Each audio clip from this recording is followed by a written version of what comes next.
Halo Sobat UMKM, pada kesempatan kali ini kami dari kelompok KKM 189 akan berbagi sedikit ilmu mengenai cara membuat laporan keuangan menggunakan Microsoft Excel yang telah kami buat dan diskusikan bersama-sama. Tahap pertama, saudara diminta untuk masuk ke sheet awal yaitu data perusahaan. Pada sheet ini, saudara diminta untuk menginput nama perusahaan, jenis perusahaan, dan sistem pencatatan akuntansi. Kami menganjurkan UMKM saudara untuk memilih sistem pencatatan periodik daripada perpetual. Karena untuk periodik, saudara tidak perlu mencatat harga pokok penjualan pada setiap kali saudara melakukan penjualan, namun disesuaikan pada akhir periode akuntansi. Selanjutnya, saudara diminta untuk menginput periode awal akuntansi dan periode akhir akuntansi. Setelah pada sheet 1 selesai, kita masuk ke sheet 2 yaitu daftar akun. Pada daftar akun, di sini menggambarkan akun-akun saudara yang digunakan pada saat transaksi. Mulai dari kas di bank, deposito, di sini ada tanah saudara, peralatan toko, kendaraan, utang, dan sebagainya. Di sini kami menyediakan 47 akun untuk contoh terhadap UMKM saudara. Misal ada yang kurang pas dengan kondisi realita yang ada di UMKM saudara, saudara bisa menggantinya. Misalnya saja pada utang gaji. Jika dirasa utang gaji ini tidak ada dan justru saudara punya utang koperasi, maka saudara bisa menggantinya langsung dengan mengetiknya utang koperasi. Pada kode akun ini, kami memberikan 4 digit akun.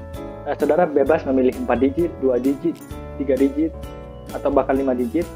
Kami hanya memberi panduan bahwa untuk digit awal yang berawalan 1 itu menggambarkan aset yang dimiliki UMKM saudara. Kemudian untuk yang kedua, di sini menggambarkan kewajiban, yaitu utang-utang saudara. Untuk yang ketiga, itu menggambarkan modal pemilik, yaitu permodalan. Apapun yang berhubungan dengan permodalan. Untuk yang keempat, di sini menggambarkan sales untuk penjualan. Yang kelima, yaitu untuk menggambarkan akun-akun yang berhubungan dengan pembelian. Untuk yang keenam, di sini menggambarkan beban-beban yang ditanggung UMKM saat melakukan kegiatan operasionalnya. Untuk kolom pengelompokan akun, pada akun perusahaan atas kas di bank maupun kas di tangan, deposito, piutang, persediaan barang, persekot perjalanan ataupun persekot asuransi, itu dikategorikan ke aktiva lancar. Untuk tanah, peralatan toko, kendaraan, bisa dikategorikan ke aktiva tetap. Jika saudara mempunyai investasi jangka panjang, bisa dikategorikan ke investasi. Untuk utang, segala macam utang yang tidak lebih dari 1 tahun, bisa dikategorikan ke kewajiban lancar. Jika semisal saudara mempunyai utang lebih dari 1 tahun atau jangka panjang, bisa di kewajiban tidak lancar. Untuk modal pemilik, bisa dikategorikan kepada modal. Untuk penarikan dana, laba periode berjalan, bisa dikosongi saja karena tidak berpengaruh pada Excel, pada rumus Excel. Untuk penjualan, itu masuk ke pendapatan. Untuk segala macam beban di sini masuk ke beban operasi. Ini ketika saudara punya beban lain-lain seperti beban bunga. Nanti kami akan jelaskan pada jenis-jenis transaksi. Yang perlu diperhatikan pada sheet daftar akun ini yaitu pada baris-baris yang memiliki warna yang berbeda. Untuk yang berwarna orange. Nah, berwarna orange ini untuk perusahaan dagang. Jadi jika perusahaan saudara adalah perusahaan dagang, maka saudara akan menggunakan akun penjualan ini sebagai pendapatan. Jika misal saudara adalah perusahaan jasa, maka akun pendapatan bernama penerimaan atas jasa. Untuk yang menggunakan metode perpetual atau periodik, nah di sini ada dua hal yang berbeda pada warna hijau dan kuning ini. Untuk yang warna hijau, akun-akun ini akan muncul pada UMKM yang menggunakan pencatatan perpetual. Untuk yang menggunakan sistem pencatatan periodik, maka yang akan muncul yaitu akun-akun yang berwarna kuning. Selanjutnya kita menuju ke sheet ketiga, yaitu saldo awal perusahaan. Saldo awal perusahaan ini menggambarkan saldo awal UMKM yang dimiliki, biasanya merupakan saldo awal dari laporan neraca tahun lalu, atau bisa dibuat langsung saat ini ketika akan menggunakan Excel ini sebagai alat pembuat laporan. Sebelum itu, kami akan membagi pengetahuan tentang prinsip dasar akuntansi agar lebih mudah memahami pengisian saldo awal, jurnal umum, dan jurnal penyesuaian untuk selanjutnya. Yang pertama yaitu prinsip dasar akuntansi sama dengan beban ditambah aset akan sama dengan utang ditambah modal ditambah pendapatan. Beban dan aset di sini berada di sisi debit sebagai saldo normal, sedangkan utang, modal, dan pendapatan berada di sisi kredit sebagai saldo normalnya.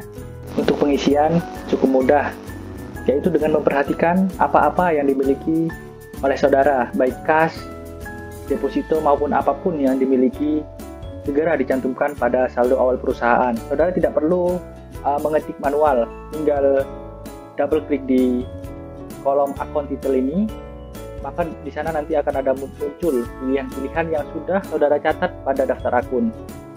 Nah, tapi ingat, kita harus memperhatikan mana yang masuk sisi debit, mana yang masuk sisi kredit sesuai prinsip dasar akuntansi ini. Dan pastikan sisi debit harus sama dengan sisi kredit. Ini kami memberikan contoh sudah sama, yaitu 27,5 juta. Selanjutnya kita menuju ke sheet keempat, yaitu jurnal umum. Pada jurnal umum, saudara akan mencatat kegiatan apa saja yang berkaitan dengan UMKM. Di sini kami memberikan contoh beberapa transaksi yang dilakukan UMKM yang bisa menjadi panduan saudara dalam melakukan pencatatan. Seperti biasa, pencatatan menggunakan double entry, yaitu memperhatikan mana yang sisi kredit dan mana yang sisi debit. Dibeli tunai peralatan toko senilai 1 juta rupiah pada tanggal 3 Januari 2020. Jurnal yang dibuat yaitu peralatan toko di sisi debit, kas di tangan di sisi kredit senilai 1 juta. Pada dasarnya, kas di sini memiliki saldo normal di debit. Akan tetapi, karena kas di sini berkurang, maka akan diletakkan di sisi kredit. Dan peralatan toko akan bertambah di sisi debit senilai 1 juta. Selanjutnya, untuk transaksi pembelian. Misalnya ini, dibeli tunai barang dagangan senilai 5 juta dari PT ABC. Nah, jurnal pembelian menggunakan sistem pencatatan yang periodik, yaitu pembelian pada kas di tangan. Pembelian akan bertambah di sisi debit, kas di tangan berkurang di sisi kredit banyak 5 juta. Selanjutnya, untuk transaksi contoh penjualan. Nah, di sini dijual tunai barang dagangan kepada Bu RT senilai 8 juta. Maka karena kita memperoleh uang dan kasnya bertambah, maka kas di tangan di sisi debit dan penjualan di sisi kredit. Seperti yang kita tahu, penjualan sebagai pendapatan, maka dia memang sudah berada di saldo normal, yaitu senilai 8 juta. Setelah melakukan pencatatan pada jurnal umum, pada akhir periode akuntansi atau pada akhir tahun, saudara bisa melakukan penyesuaian pada sheet kelima ini. Penyesuaian bertujuan untuk mengakui suatu kejadian dalam akuntansi meskipun di situ tidak ada kas dalam transaksi tersebut, yaitu sesuai standar akuntansi berbasis akrual.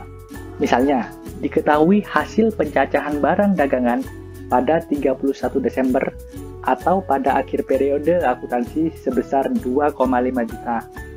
Kita lihat saldo awal perusahaan atas persediaan barang. Ternyata saldo awalnya yaitu 10 juta. Kemudian setelah digunakan, saldonya berubah menjadi 2,5 juta. Maka penyesuaian yang dibuat yaitu di debit adalah ikhtiar rugi laba, dan pada kredit yaitu persediaan barang untuk menghapus 10 juta tadi. Kemudian dimunculkan kembali di sisi debit atas persediaan barang dan ikhtiar rugi laba pada kredit sebesar 2,5 juta. Kemudian ada contoh lagi, misal diketahui penyusutan kendaraan operasional 2 juta setahun. Maka penjurnalan yang dibuat yaitu beban penyusutan kendaraan pada akumulasi penyusutan kendaraan sebesar 2 juta.